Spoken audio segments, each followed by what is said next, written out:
안녕하십니까. 저는 바오로 딸 성경학교 송베로니카 수녀입니다. 만나서 반갑습니다. 바오로 사도를 통해서 2000년 전에 우리에게 써보냈던 그 편지를 좀 더 살아있는 마음으로, 그러니까 마음으로 쓴 편지죠. 바오로의 편지를 우리가 마음으로 읽는 데 가장 큰 의미가 있지 않나 그런 생각이 듭니다. 자, 이 로마서는요. 신약성경 이렇게 목차를 보시면은 복음서 4권이 나오죠.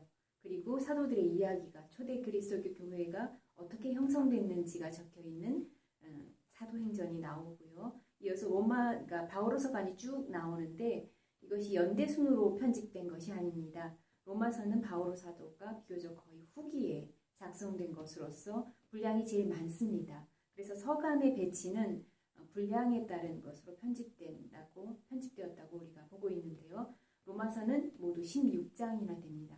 편지치고는 상당히 길죠. 그 얘기는 뭐냐면 로마서 자체가 바오로의 신학과 영성과 삶의 모든 체험들이 녹아들어 있는 그런 것이 체계적으로 정리됐기 때문에 그렇습니다. 그래서 사실은 어떤 의미에서는 쭉 읽고 나서 다른 어떤 서간보다 조금 어렵다라고 느껴질 수가 있어요. 체계적이라는 말은 그만큼 조금 더 어려운 표현들을 통해서 집약했다는 뜻이거든요. 그러면 먼저 1강의 바오로에서부터 출발해 보겠습니다. 바오로에 대해서 이야기할 때 우리가 빼놓을 수 없는 게 있죠. 네. 여기 이제 그림으로 보통 많이 표현되고 많은 화가들이 영감을 받아서 이와 같은 바오로의 예수님 만남 체험, 다마스커스 체험에 대한 것을 그림으로 많이 그렸는데요.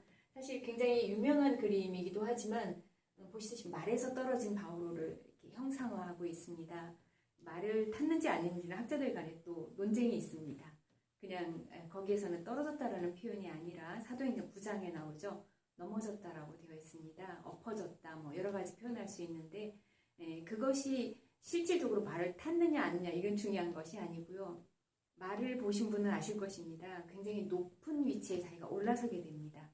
그러니까 바오로라는 인물 자체가 어떤 사람이었냐면 유다교회 그리고 조금 넉넉한 집안이었었죠. 로마 시민권을 가질 수 있을 정도로. 그러면서 비록 로마 본토, 그러니까 팔레스티나 본토에 살고 있지는 않았지만 디아스포라인 타르수스 출신이잖아요. 그런데 예루살렘까지 유학을 갔던 인물입니다. 그래서 유명한 랍비 아래에서 공부를 하던, 그러니까 랍비가 되려던 그런 젊은이였습니다. 엘리트죠.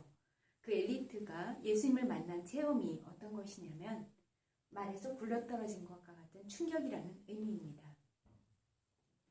바오로의 다마스쿠스 체험, 우리가 보통 회심이라고 표현하는데 예전에는 개종이라는 단어도 썼었거든요. 근데 종교를 바꾼 것은 아니고 바오로가 알던 하느님에서 예수 그리스도의 만남을 통해서 참된 하느님, 살아계신 하느님, 그리고 유다 민족뿐만 아니라 세상의 모든 사람들을 구원하고자 하는 처음부터 갖고 계셨던 하느님의 계획이 드러났기 때문에 이것은 거의 한 인간의 삶을 다 뒤집어 엎는 그런 체험이었던 것입니다. 그래서 여기 바오로의 그 체험, 다마스커스 체험 또는 회심 체험의 핵심은 하느님의 아들 그리스도 예수 이 단어로 집약됩니다. 이 분에 대한 깨달음 깊이는 시간들이 바오로에게 주어지죠. 그래서 이제 바오로의 삶은 어떻게 바뀌냐면 바오로는 모든 것을 버리고 이 만남을 통해서 전적으로 돌아서게 됩니다.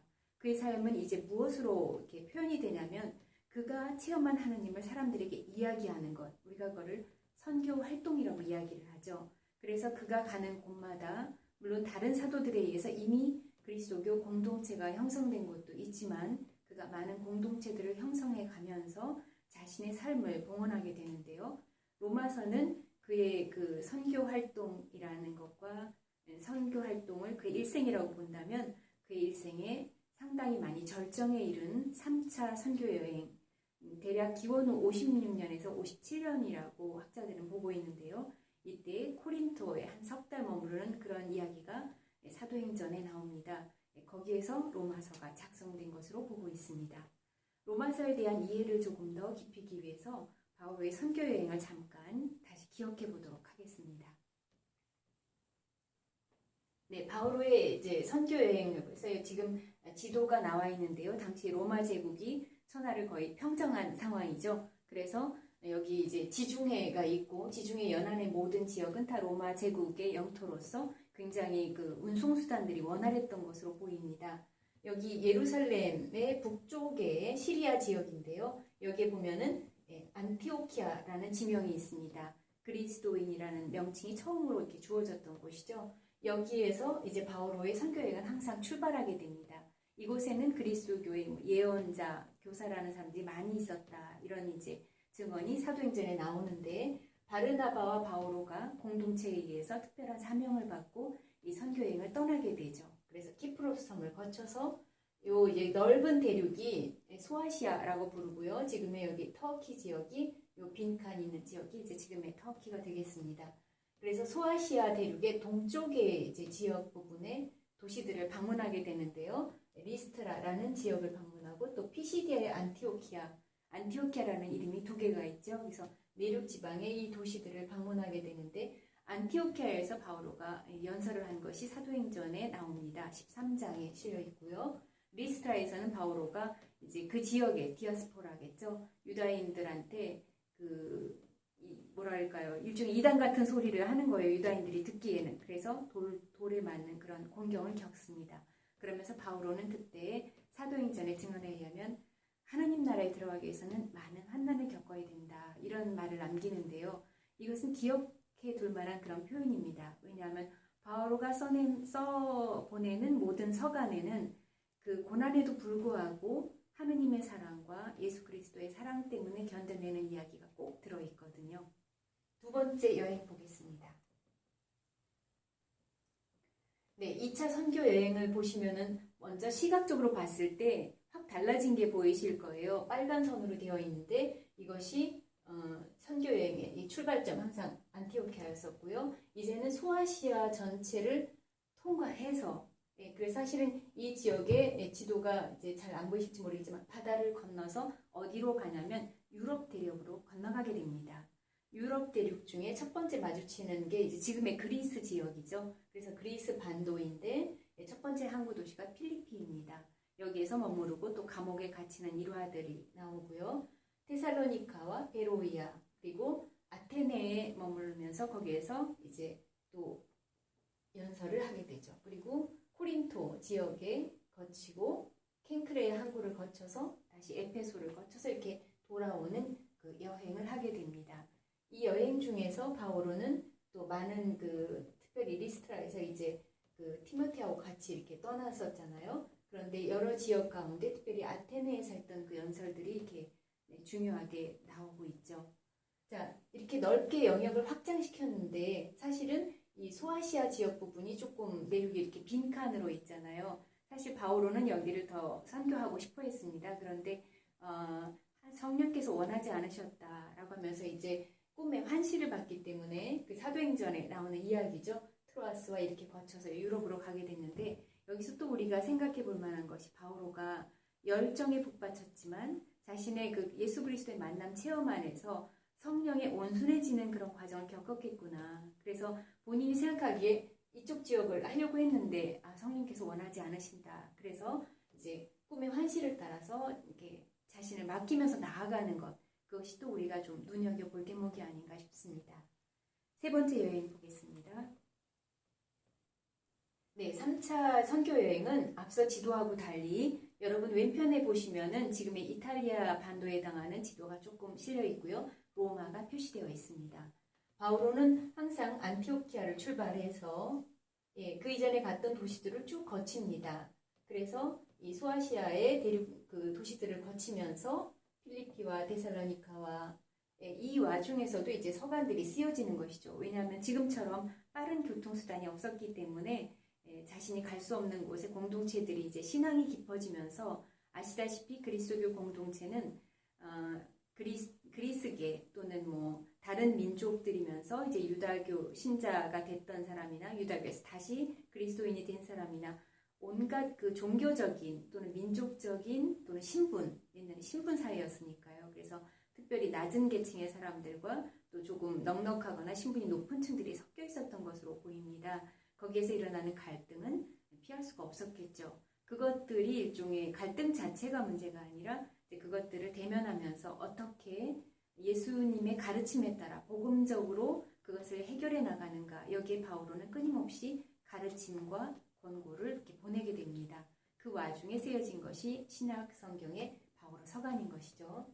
그래서 3차 여행에서 우리가 이제 바오로가 쭉 머무른 가운데 이제 고린토에 석 달간 머무른 것으로 보이는데요. 이게 사도행전 20장에 짧게 언급되어 있습니다. 그런데 이제 바울은 그 이전에도 사도행전 19장, 그쪽에서도 이제 이 로마에 한번 가겠다라는 게 짧게 나오기는 하는데요. 그런 소망을 아마 오래전부터 품고 있었던 것 같습니다. 왜냐하면 로마는 거대한 제국의 수도였어요. 그러니까 뭐 모든 문물이 모일 뿐만 아니라 쉽게 말하면 세상의 심장과 같은 곳이기 때문에 복음이 세상 끝까지 전해져야 한다면 당연히 제국의 수도인 로마에 퍼져야 한다는 것이죠. 그런데 로마에는 이미 그 예전부터 그리스도인들이 형성되어 있었습니다. 그러니까 어떤 의미에서는 바오로가 창설하지도 않았고 바오로가 아직 방문하지도 않은 도시에 바오로는 꼭 가고 싶어 했던 것이죠. 왜 가고 싶어 했는지, 그리고 본인이 가기 전에 이 서간을 써보내면서 어떤 이야기들을 담아 보내는지, 그것이 우리가 관심을 갖고 있는 로마서입니다. 그러면은 이제 바오로의 선교 여행 잠깐 살펴봤는데요. 로마서에 좀 더 다가가 보도록 하겠습니다. 로마 신자들에게 보낸 서간, 이것이 우리 신약 성경에 실려 있는 제목입니다. 그래서 로마 신자들에게라는 말, 로마라는 수도이고 도시인데요. 지금처럼 어떤 무슨 동 본당 이런 것이 아니라 지역 전체를 아우르고 있습니다. 이 말은 뭐냐면은 아직 어떤 성당 개념이라기보다 유다인들의 회당에서 쫓겨난 그리스도인들, 그리고 그리스도 교회에 새로 이제 들어오게 된 많은 사람들이 모이는 곳이 어디였느냐? 가정 공동체였습니다. 조금 더 열심하고 또 좀 더 이제 준비가 된 사람들의 집은 조금 더 컸어야 됐겠죠. 거기에 이렇게 소규모로, 지금으로 치면 아마 소공동체가 아닐까 싶습니다. 이 공동체에 모여서 말씀도 나누고 기도도 하고 찬양도 드리고 또 성찬례에 해당하는 빵의 나눔도 했던 것으로 보입니다. 그래서 이와 같은 공동체들이, 소공동체들이죠, 로마에 굉장히 여럿이 있었던 것으로 보입니다. 여러분이 조금 후에 로마서 16장에 도달하시게 되면 굉장히 긴 안부 인사가 있는데 거기에 그 소공동체들에 대한 언급이 나옵니다. 로마서라는 것이 이제 편지이기 때문에 편지의 형식을 갖고 있다라는 것을 말씀드리고 싶은데요. 편지라고 하면은 가장 특징적인 것이 세 가지가 필요합니다. 우선은 편지를 쓴 사람이 있겠죠. 그래서 보내니가 있고, 편지의 수신자, 편지를 받는 사람이 있겠고, 세 번째로는 편지를 보내는 용건이 있을 것입니다. 이 세 가지를 로마서를 읽기 전에 잠깐 맛보기로 살펴보겠습니다. 로마서 1장 1절입니다. 그리스도 예수님의 종으로서 사도로 부르심을 받고 하느님의 복음을 위하여 선택을 받은 바오로가 이 편지를 씁니다. 네, 앞에 서두가 좀 길기는 하지만 바오로가 이 편지를 씁니다. 이것이 제일 중요한 표현입니다. 직접 자기가 쓴다 이렇게 얘기를 했는데 사실 로마서 끝부분에 이르면은 바오로가 보내는 편지인 것은 맞습니다. 그것은 바뀔 수 없는 이제 사실인데요. 마지막에 보면 이 편지를 받아 쓴 티르테우스, 이런 이제 테르티우스라는 이름이 언급되는 걸 이제 후에 만나보시게 될 텐데요. 바오로가 보내는 편지이지만 당대는 그것을 받아 쓰는 대필이라고 하죠.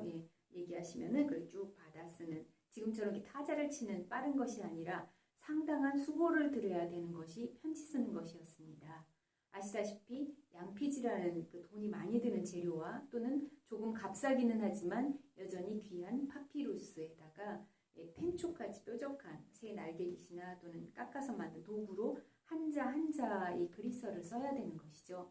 그래서 그러한 수고를 맡아줬던 형제가 있었던 것으로 보입니다. 어쨌든 로마서는 바오로가 이제 편지의 발신자이죠. 두 번째로 로마서의 수신자를 표현하는 것이 있습니다. 7절입니다. 성도로 부르심을 받은 이들로서 하느님께 사랑받는 로마의 모든 신자에게 인사합니다. 네, 역시 로마의 모든 신자라는 말 앞에 이제 표현이 나와 있는데 중요한 것은 로마의 모든 신자, 조금 전에 말씀드린 대로 흩어져 있는 작은 모든 그 그리스도인의 공동체들을 아우르는 그런 그 수신자명을 쓰고 있는데요. 이 말은 바울의 편지가 믿는 이들 사이에서 쭉 돌아가면서 낭독되거나 읽혀졌다라는 것을 이제 보여줍니다.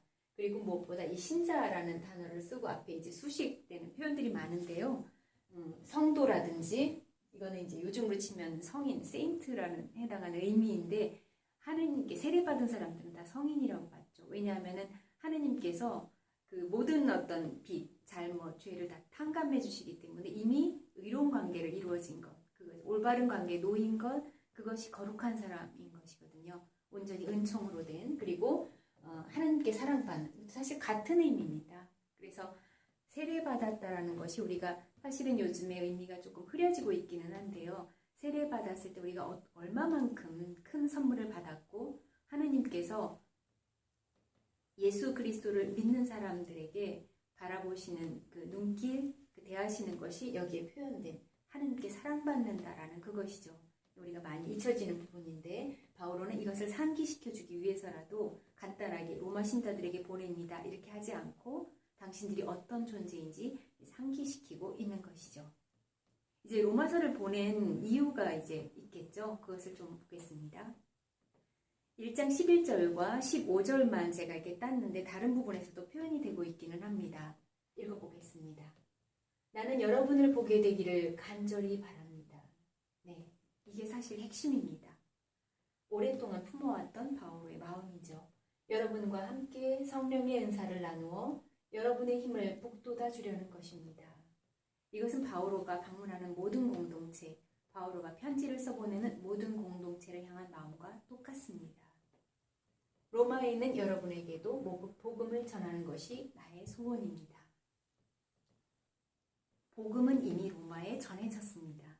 그런데 바오로는 이와 같은 표현을 쓰고 있죠. 무슨 뜻이냐 하면 우리가 신앙을 받아들여서 세례를 받고 열심히 하다가도 당연히 건조한 기와 또 마치 신앙에서 세례받기 전의 상태처럼 마치 하느님을 안 믿는 사람인 것처럼 그렇게 어려움을 겪는 시기가 살아있는 동안에는 한 번이 아니라 여러 차례 오가게 됩니다.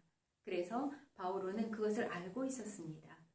이 사람의 연약함이죠. 하느님께서도 그것을 아시기 때문에 우리가 교회 안의 성사를 통해서 그런 부족하고 약한 우리를 도와주는 것처럼 바오로는 그와 같은 것을 이미 바라보면서 지침 없이 모든 공동체들을 한 번만이 아니라 가능한 한 여러 번, 갈 수 없는데 그곳에 어려움이 있다면 편지를 써서 인편에 보내는 방식으로 끊임없이 함께 해주었던 것이죠.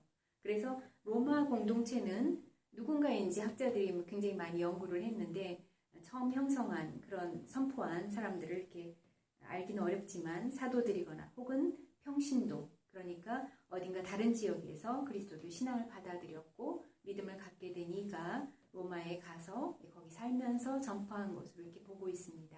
어쩌면 이렇게 누가 로마에서 처음으로 복음을 전했나 알려지지 않은 것은 우리에게 참 묵상할 수 있는 그런 거리를 좀 주는 것 같습니다. 왜냐하면 우리 한 사람 한 사람이 익명의 그런 신앙 공동체 창설자로 초대받았는지도 모르기 때문입니다. 자, 여기까지 이제 봤는데 또 로마서를 보낸 그 이유에 대해서 15장, 그러니까 서간의 좀 뒷부분이죠. 거기서 바오로는 다시 한번 자기의 속마음을 조금 표현하는데요. 바오로의 마음을 좀 느껴보기 위해서 이 구절을 좀 나누고 싶습니다. 15장 22절에서 23절이죠. 내가 여러분에게 가려 했지만 여러 번이나 좌절되고 말았습니다. 나는 여러 해 전부터 여러분에게 가고 싶은 소망을 품어왔습니다. 그러나 지금은 예루살렘으로 성도들에게 봉사하러 떠납니다. 나는 이 일을 마치고 여러분에게 들렀다가 에스파냐로 떠나렵니다. 이것은 사도행전을 통해서도 이게 뒷받침되는 사실인데요. 바오로는 사실상 3차 여행의 그 끝부분에 코린토에 석 달 머무르면서 무슨 활동을 했었냐면 그 지역, 지금의 그리스 지역이죠. 그쪽이 비교적 이제 유복한 지역이었던 걸로 보입니다. 어쨌든 많은 이들이 오가고 상업이 활성화된 지역이죠. 그런데 그 즈음에 예루살렘에 있는 그리스도교 신자들이 굉장히 어려움, 박해의 어려움에 덧붙여져서 기근이나 자연재해와 같은 것들로 인해서 더욱더 어려운 경제적으로 어려운 현실이었던 것 같습니다. 그래서 자발적으로 많은 공동체들이 그쪽에 있는 형제들에게 모금을 했던 그 이야기가 나오는데요. 바오로는 자신의 3차 여행 가운데 이 코린토를 비롯해서 데살로니가 이 지역에 머무를 때 자발적으로 이렇게 모아진 그런 모금들을 갖고 있었던 것으로 보입니다.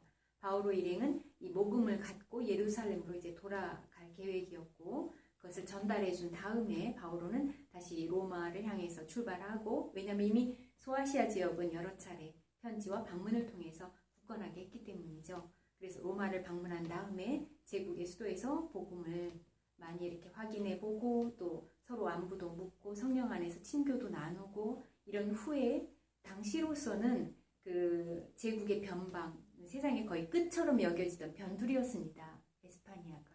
스페인이죠. 지금의 스페인인데 그래서 에스파니아로 떠날 계획을 처음부터 굉장히 오랜 시간 갖고 있었던 것입니다. 그것을 이제 로마서의 끝부분에서 표현하고 있는 것이죠.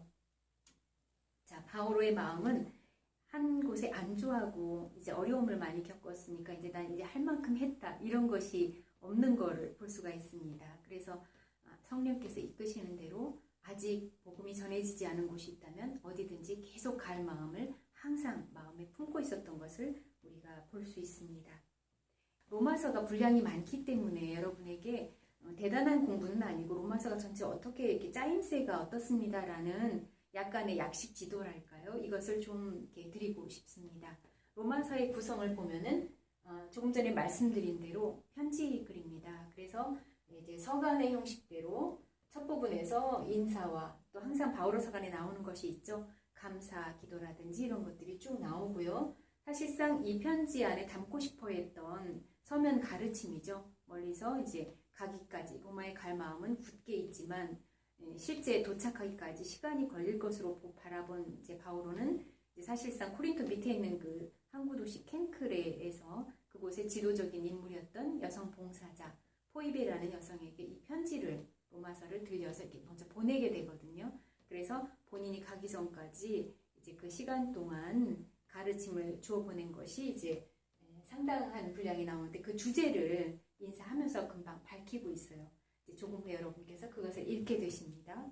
그래서 바오로의 그 서간의 그 전체적인 내용은 1장 18절부터죠. 에서 사실상 15장까지 대부분의 한 권의 책처럼 이렇게 실려 있는데, 자, 이 안에서 그리스도의 진리의 가르침이 이제 담겨 있는 것이 11장까지입니다. 세부적인 주제들이 굉장히 많이 있는데 대표적으로 이렇게 이걸 반 정도 가른다면 예수 그리스도를 통한 모든 이의 구원, 이렇게 이제 제가 줄이고 이제 줄여본 것인데요. 예수님을 통해서 구원이 이루어졌다. 본인 체험도 이어서 확신하죠. 그런데 그 이전까지는 구원이라고 하는 말은 항상 유다인들에게 어떤 것이었냐면 유다 민족, 선택된 백성만에게 해당되는 것이었습니다. 그래서 민족이라는 단어가 히브리어에 두 가지가 있습니다. 유다 민족에게만 쓰는 단어가 있고요. 그 이외의 민족, 이래서 이렇게 하느님을 모르는 민족, 이방인 이렇게 부르는 그 민족이라는 단어가 따로 있을 정도였거든요. 그런데 바오로는 예수님 만남을 통해서 그런 것을 하느님이 다 치우시고 모든 이에게 이 문을 열어놓았다. 이 엄청난 일이 예수님의 순환과 죽음과 그 부활을 통해서 이루어진 거라는 것을 계속 이야기하는 것입니다. 그런데 사람들 안에는 어떤 것이 남아있냐면 율법을 많이 지켜왔던 유다인들 이게 너무 힘들죠. 지켜왔던 것들, 안식일, 할례 이런 것들이 계속 바오로의 생전에 불거지는 문제들이었고 그 다음에 유다인이 아니었던 사람들은 또 뭐냐면 이 살면서 습관이라는 것이 있잖아요. 그래서 그런 것들이 우리가 뭐 세속적인 것이 이렇게 좀 들어온다 이런 표현도 쓰는데 그와 같은 것들로 인해서 많이 이렇게 혼란이 일어나는 것입니다. 그래서 그 가르침을 명확하게 체계적으로 쭉 주고 있는 것이죠. 핵심은 그것입니다.